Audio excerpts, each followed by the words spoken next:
todos y a todas. Yo soy Lucrecia Evia, la directora del diario.es en Andalucía, y agradezco mucho que me hayáis invitado a aprender. Me toca arrancar con el primer panel, que tiene un título muy largo y muy interesante: El futuro de la economía social y solidaria en el Mediterráneo como catalizador para el desarrollo sostenible y la innovación social.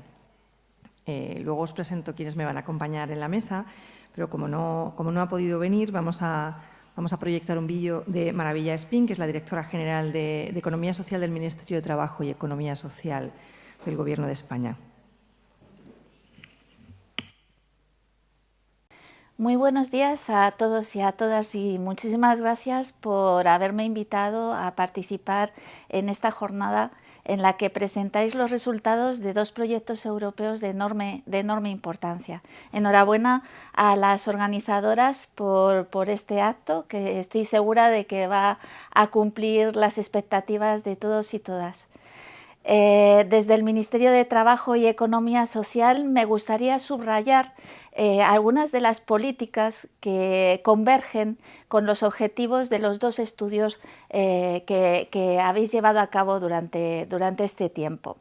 España, sin duda, se ha convertido en el epicentro de la economía social en el mundo, y buena muestra de ello va a ser la conferencia de alto nivel que se va a celebrar en San Sebastián los próximos días 13 y 14 de noviembre, con presencia de más de 500 personas y de ministros y ministras de toda Europa. El compromiso con la economía social nació con el propio Ministerio de Trabajo y Economía Social, y hemos ido avanzando con base en el diálogo social. Desde el principio nos sentamos a escuchar las necesidades del sector, y a partir de ese proceso de escucha de esas necesidades fuimos avanzando en la elaboración de distintas políticas, de distintas acciones públicas. En primer lugar, nos sentamos y creamos una mesa de diálogo con la economía social y con CEPES a la cabeza, en la que estuvimos trabajando mano a mano para generar las normas de emergencia durante la pandemia, que permitieron adaptar estas normas a las particularidades de las entidades, de las organizaciones de la economía social.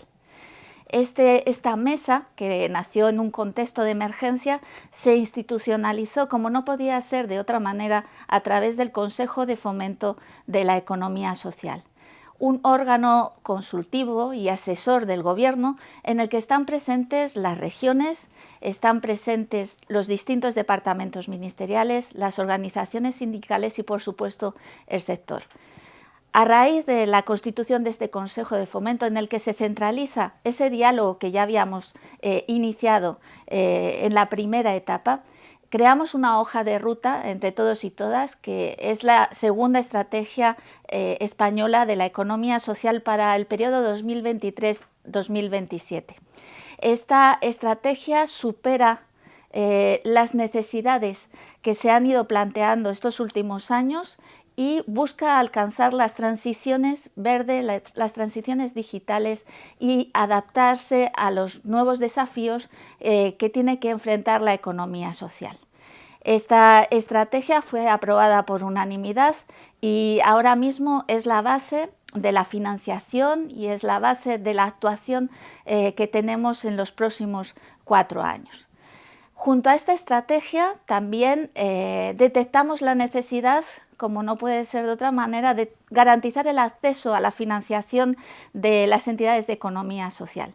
Y por ese motivo articulamos un instrumento jurídico con un impacto económico muy importante, que es el PERTE de Economía Social y de los Cuidados, que moviliza cerca de 2.000 millones de euros para que la economía social pueda transitar y realizar ese potencial transformador que tiene las entidades y las organizaciones de la economía social, focalizando la transformación en el modelo de cuidados, es decir, poniendo el foco en el cuidado de las personas, en el cuidado del entorno en el que vivimos, en el cuidado de todos y de todas nosotras.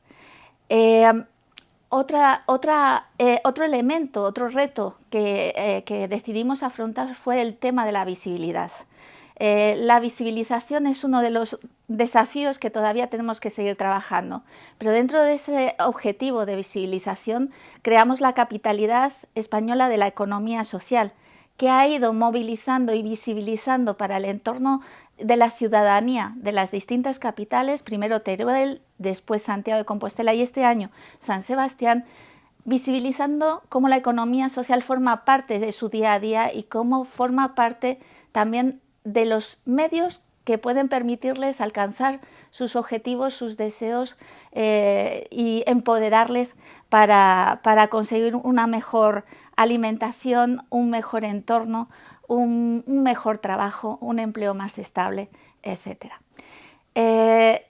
También trabajamos para crear para mejorar el ecosistema legal de la economía social. Y por eso, de manera también dialogada, contando con los interlocutores y las interlocutoras de la economía social, elaboramos el anteproyecto de ley integral de impulso de la economía social.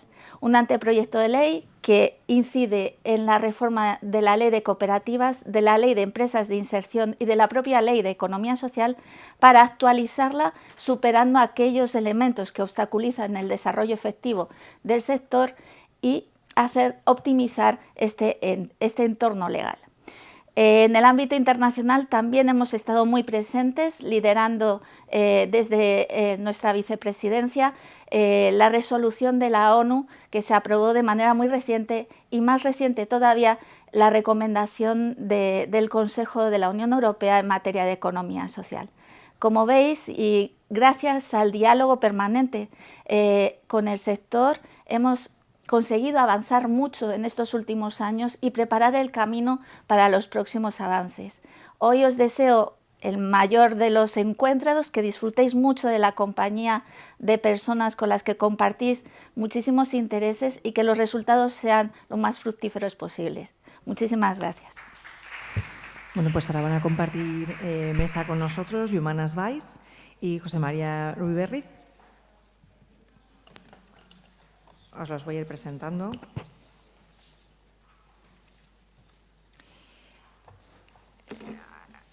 Yumana Sbaiz tiene cerca de 15 años de experiencia en políticas europeas, en especial en temas relacionados con las relaciones de Europa y sus vecinos del Mediterráneo. Después de una breve experiencia en la Dirección General de Ayuda Humanitaria de la Comisión, centró sus esfuerzos en proyectos europeos relacionados con la investigación y la innovación, especialmente los relacionados con la cooperación con los países árabes.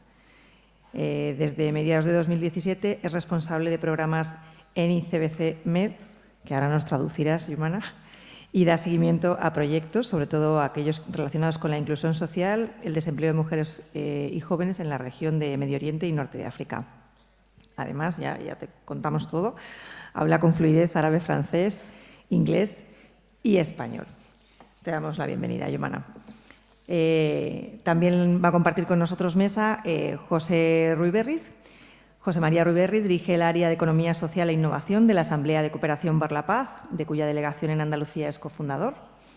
Cuenta con más de 20 años de experiencia en cooperación internacional, en los que ha ejercido de responsable de misión en Oriente Medio y ha coordinado proyectos transfronterizos de alto valor estratégico con Portugal, Italia, Grecia, Jordania, Palestina, Israel, Líbano o Túnez.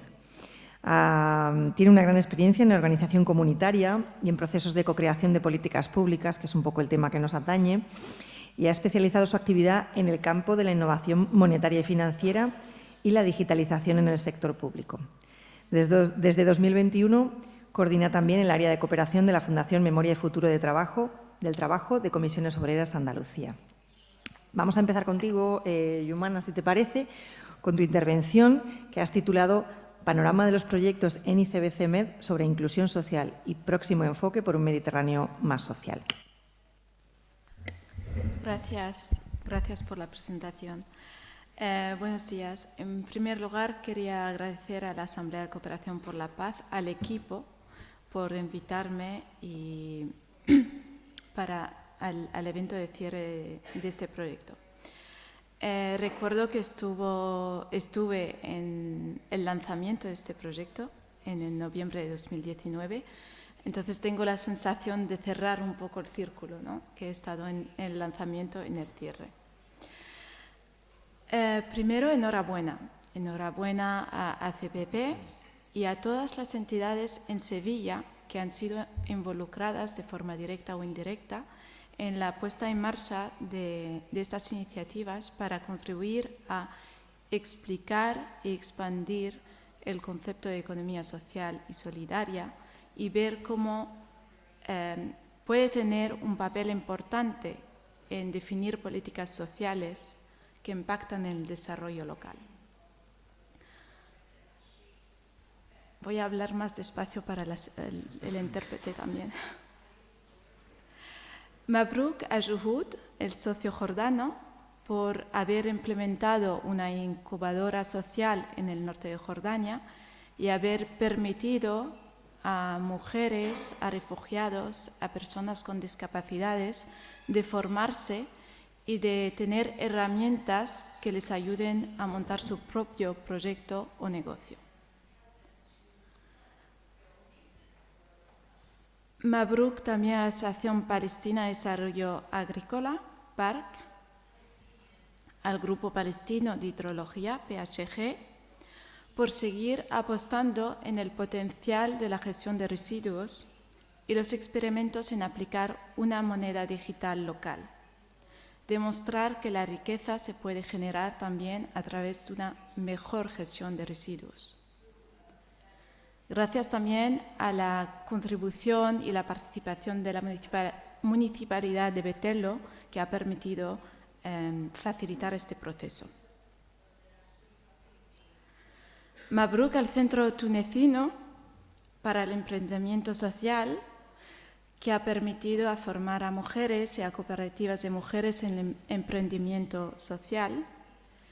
Y también enhorabuena al socio griego por haber contribuido en los debates sobre la economía social y solidaria en diferentes ámbitos, y tengo en la mente sobre todo en el ámbito universitario y probablemente a nivel municipal también. Como me han presentado, trabajo en el programa ENI-CBC-MED, que es un programa europeo. ¿Qué es un programa? En realidad la Unión Europea tiene políticas con países que no forman parte de la Unión Europea, lo que llamamos países terceros, pero no es lo mismo tener un tipo de cooperación o de convenio entre la Unión Europea y Australia o Argentina que de tener un tipo de cooperación más reforzada con países que llamamos vecinos, porque están realmente geográficamente cerca y culturalmente cerca a los países europeos del Mediterráneo. Entonces, a través de esta política de vecindad, la Unión Europea tiene un programa. Cuando decimos programa, en realidad es un presupuesto aprobado para financiar proyectos de cooperación en el Mediterráneo, y ahí sí que insisto que es ambas riberas del Mediterráneo. Es una cooperación entre el norte y el sur del Mediterráneo. Estamos hablando de un programa que financia cooperación territorial para garantizar una región más justa y un desarrollo social y económico más justo y más sostenible. Espero haber respondido a la pregunta de qué es ENI-CBC-MED. Bueno, me enrollé un poco. Llevo 6 años trabajando para este programa y a lo largo de estos 6 años hemos financiado 14 proyectos en inclusión social. Y hablando con el equipo de Asamblea de Cooperación por la Paz, me parecía interesante daros alguna idea de qué se financió en términos de inclusión social a través de este programa estos años. La mayoría de los proyectos de inclusión social enfocaron mucho hacia la formación y el empleo, y específicamente a mujeres y a los jóvenes ninis. Ninis, es decir, sin trabajo, sin formación o sin estudiar. Se hicieron varios estudios en las regiones que participaron para identificar cuáles eran las necesidades, por qué estos colectivos no conseguían encontrar trabajo, e intentar orientar a estas personas hacia empleos donde realmente hay potencial de creación de empleo. Y eso se hizo en cooperación con las empresas locales, con el tejido empresarial en estas regiones. Y en casi todos estos programas formativos lo que más se valoró fue la parte práctica. Visitar empresas, hacer prácticas en estas empresas, que probablemente es una de las cosas que faltan cuando una persona estudia y se forma. Le falta la parte práctica y ver la realidad del mercado laboral. También he notado que cuando hablamos de nini, de los jóvenes ninis, es muy distinto, o sea, no es lo mismo, varía mucho entre los países. Por ejemplo, en Oriente Medio, en realidad no es que haya ninis sin formación, sino que el problema es que haya ninis sobrecualificados. Y he notado que esta mentalidad empieza a cambiar, que ahora la gente se orienta más hacia los FPs en estos países, formaciones cortas, técnicas, pero por lo menos garantizan un empleo directamente después de la formación. Y sobre todo, pues, oportunidades para una vida digna. También he notado lo que era interesante eran los sectores, porque no era solo formación por formarse. Por ejemplo, hay un proyecto que enfocó en el sector del deporte. No necesariamente para ser deportista profesional, sino todos los trabajos que están alrededor. Por ejemplo, ser entrenador, ser organizador de eventos de deporte. Entonces también me parecía interesante escoger este tipo de sectores.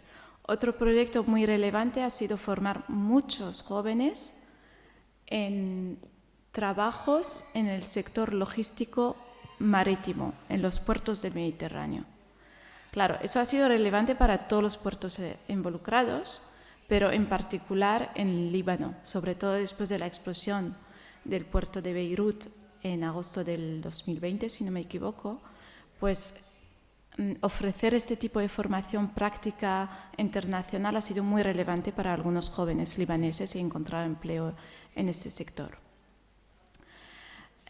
Otros proyectos lo que hicieron es juntar el ámbito social y medioambiental a la vez de forma muy creativa y muy inteligente.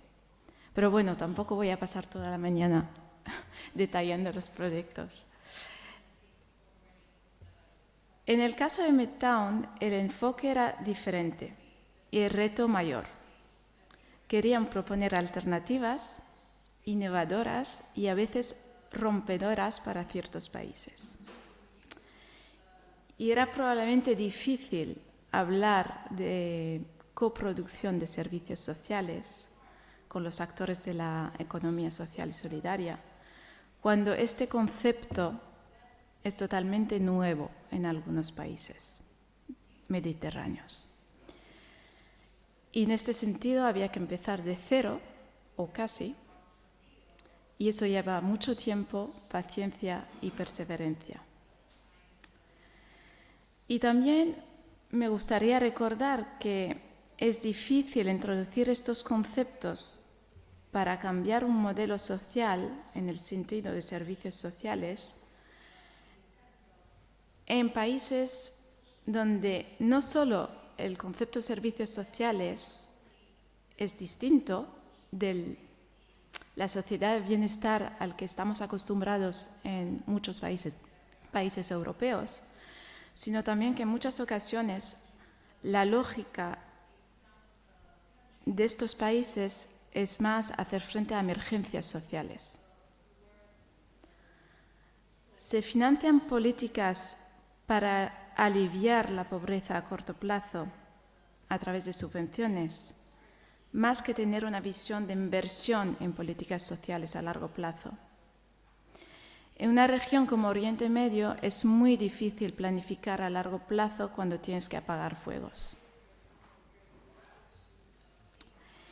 Y para añadir un poco más de reflexión, y me gusta ser un poco autocrítica,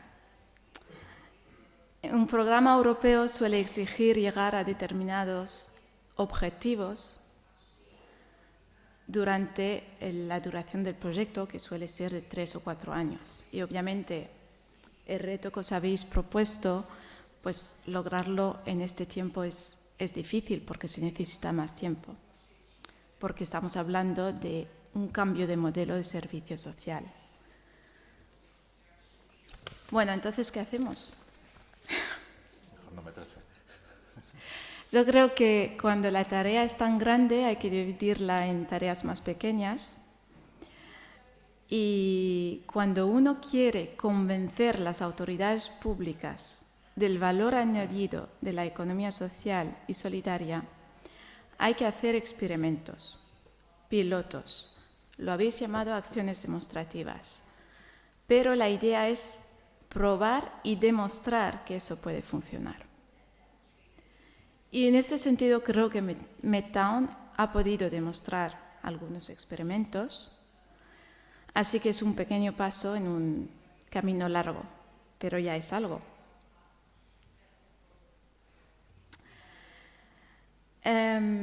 Bueno, eso es un poco lo que quería compartir respecto a lo que se ha logrado a través de este programa en términos de mejorar un poco la inclusión social en el Mediterráneo y compartir también un poco mi visión respecto a Medtown.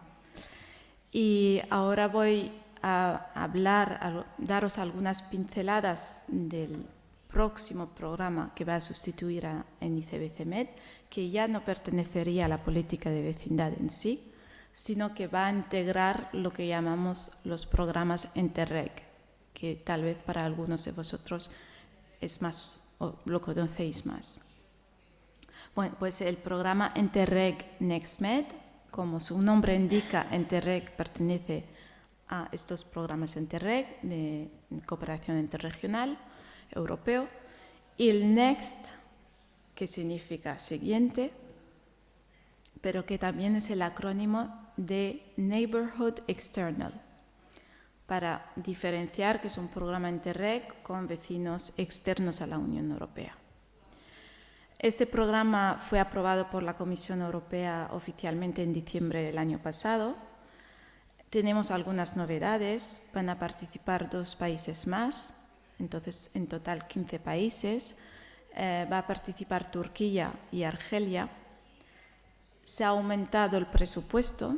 En NICBC-Med teníamos un presupuesto de 209 millones, ahora llegamos casi a 260 millones de euros para los próximos 7 años.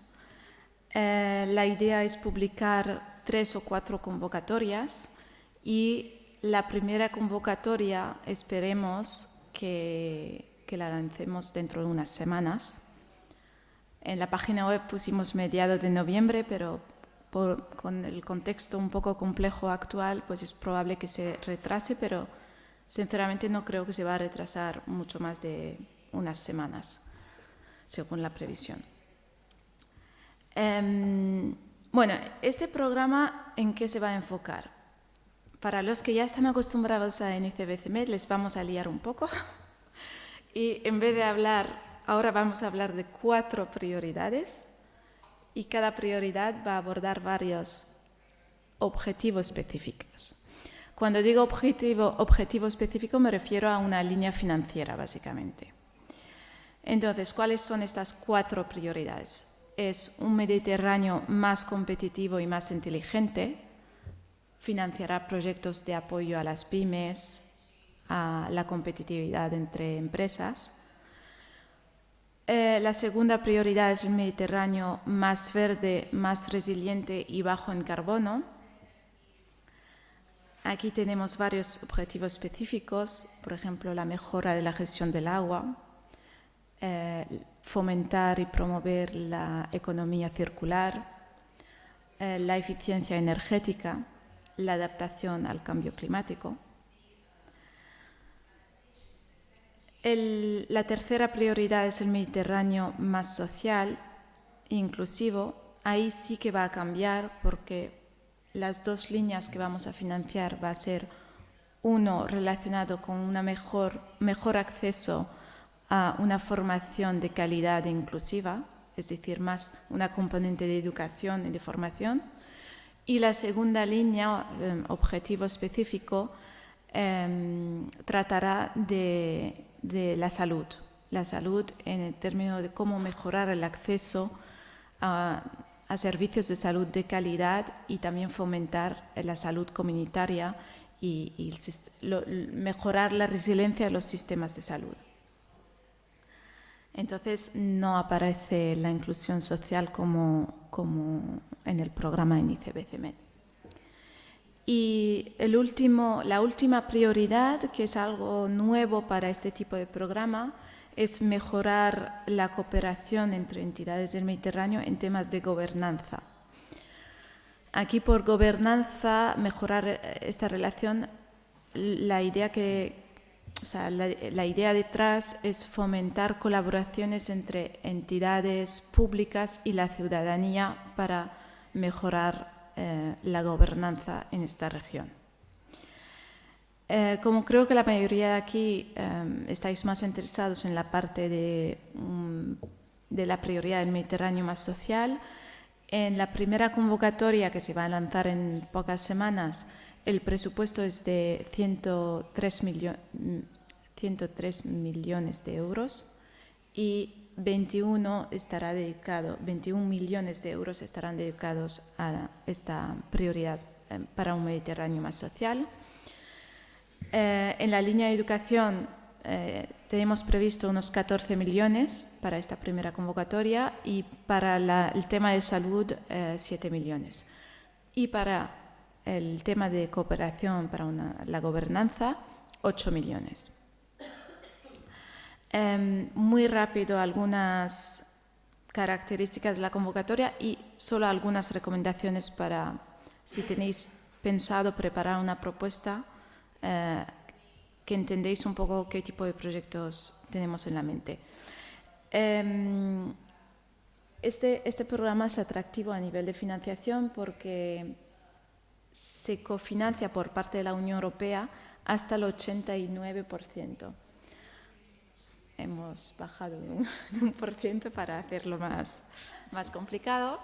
Es decir, que cada proyecto tendrá que aportar, cofinanciar con mínimo 11%. Hay tres tipos de proyectos. Uno que es temático, como lo acabo de decir, más para los pymes, más para la transición verde. Luego, un tipo de proyecto, que eso es algo nuevo, enfocado hacia los jóvenes. 20% del presupuesto de esta convocatoria, es decir, un poco más de 20 millones de euros, se va a dirigir para financiar proyectos para jóvenes. Y cuando decimos proyectos para jóvenes, nos gustaría financiar entidades de jóvenes, o sea que o entidades de jóvenes, colectivos de jóvenes o entidades que trabajan con la juventud pero que el equipo sea joven. O sea, realmente no queremos que sean para jóvenes pero liderado por más mayores. Y luego tenemos el tercer tipo de proyectos, que es de gobernanza. En los proyectos enfocado a jóvenes pueden presentarse a cualquier temática, salvo la de gobernanza. Bueno, y ahora, para terminar, algunas recomendaciones. Las personas que trabajan en este programa lo que quieren ver a través de estos proyectos es financiar pilotos, acciones demostrativas. Si ya se ha desarrollado alguna solución, escalarla. Evitar reinventar la rueda, no empezar de cero. Enlazar con resultados existentes. Intentar que haya un impacto a diferentes niveles, técnicos, de la sociedad, sociales y también reglamentarios, de leyes, de reglamentaciones, etc. O sea que la idea que cuando empiece el proyecto empiece una fase operacional. no dedicar todo el trabajo de estudio y de analizar, etcétera, porque esto ya se ha hecho tanto a través de nuestro programa como de otras entidades financiadoras. Entonces, creo que todo este trabajo de analizar las necesidades y los estudios existe, y hay que aprovechar estos estudios para luego ya demostrar a través de acciones pilotos. Y nada, he sido un poco larga, pero tenía muchas cosas que contar, así que enhorabuena y a ver si os animáis a presentar un proyecto en el programa Interreg NextMed.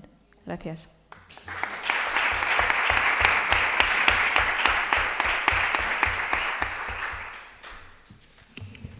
Muchas gracias, Jumana. José María, te toca. Creo que nos vas a contar cosas sobre el compromiso de la Asamblea de la Cooperación para la Paz con la economía social y solidaria y la coproducción.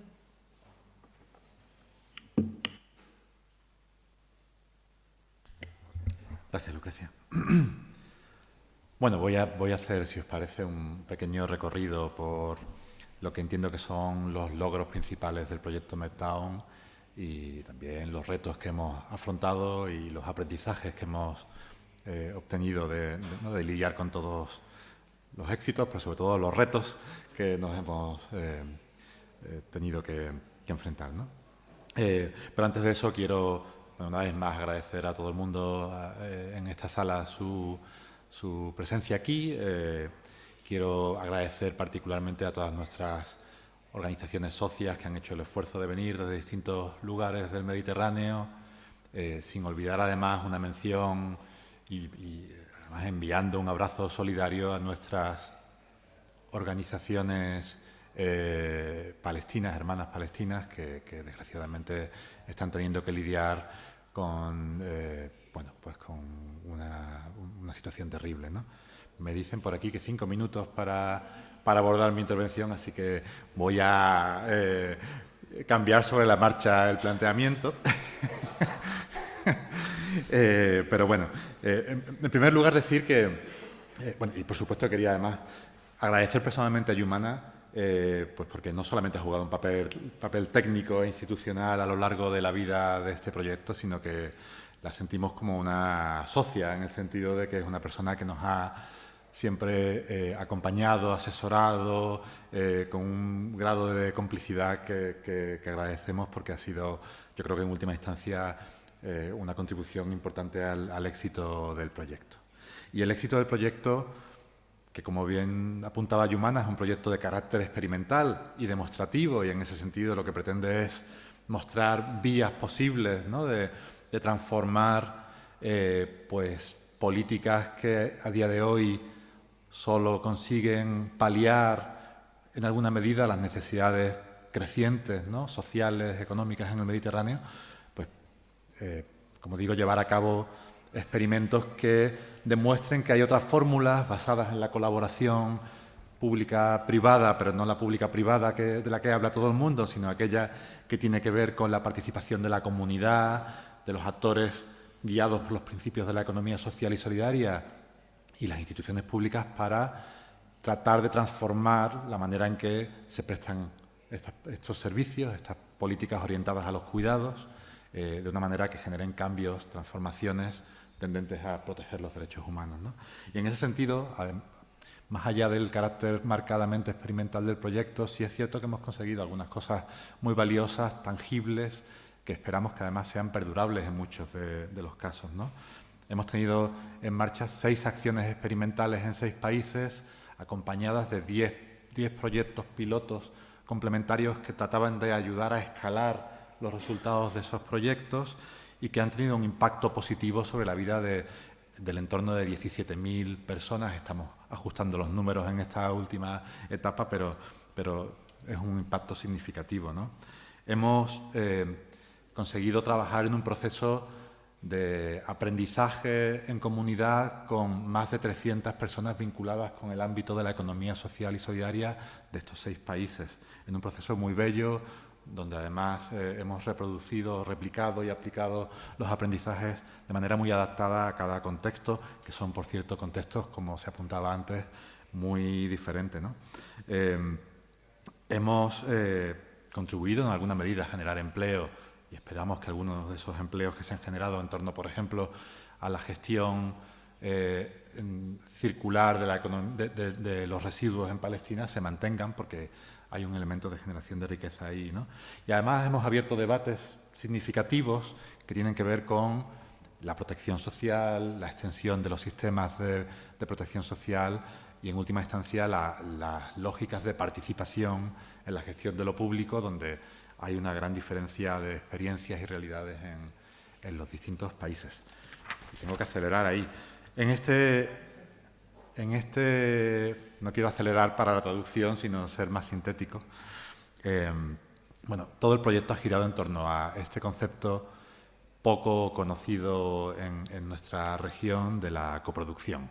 La coproducción básicamente consiste en cualificar la participación, dar mayor peso a la participación de la ciudadanía y de las entidades que representan a la ciudadanía en la conformación de las políticas públicas, en su gestación y en su diseño, pero también en la implementación y en su evaluación posterior.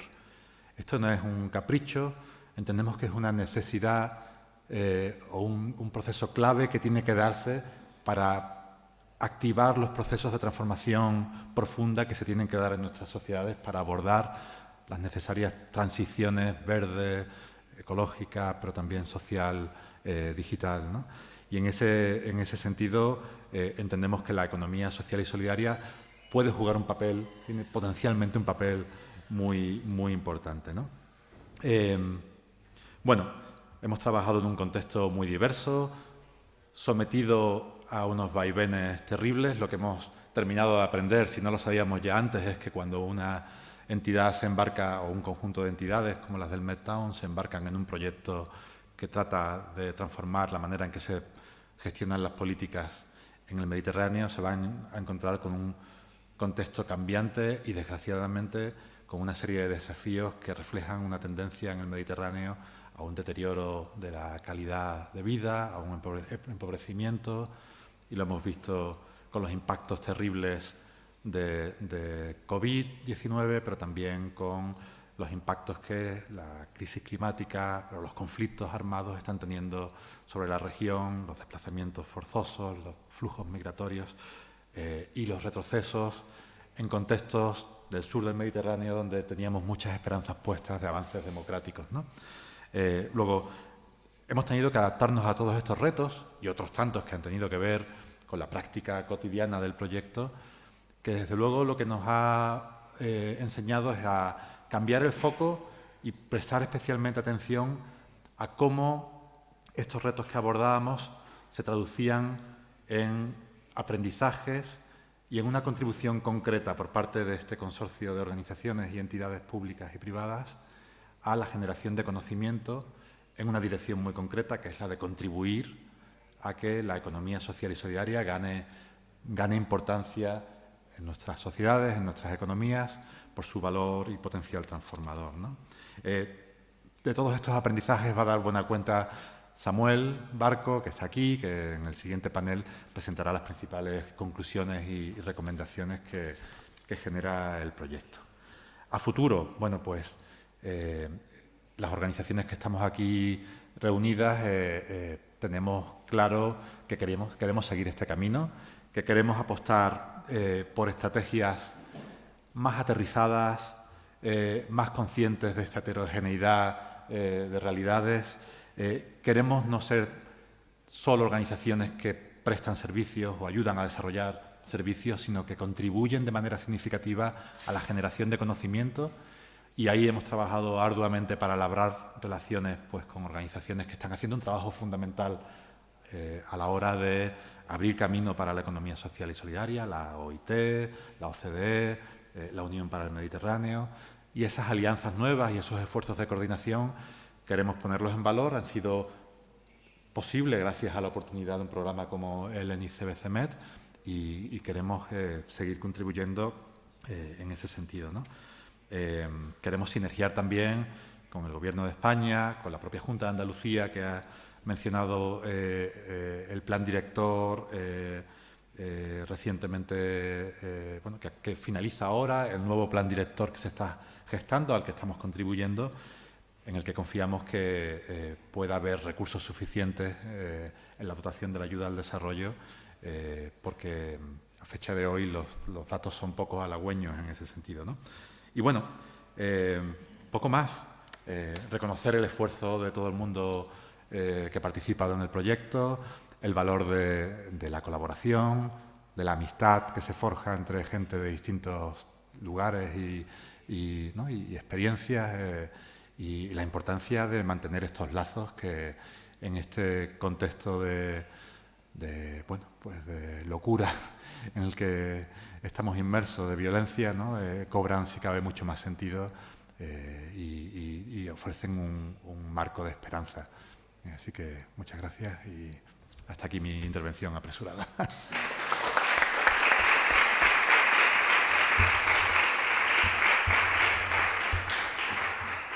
Muchas gracias a los dos, José y Yumana, de verdad.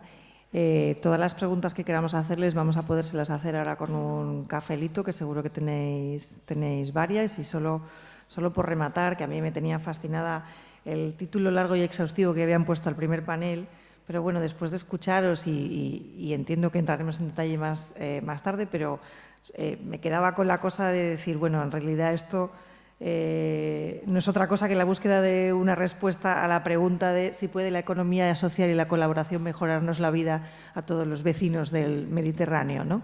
Y bueno, una primera respuesta creo que podría ser que sí. Así que bueno, pues vamos a formularos todas las preguntas que tengamos ahora con el café. Muchas gracias a todos.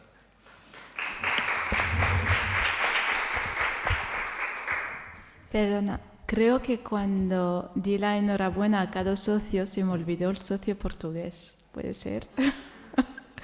Pues eso.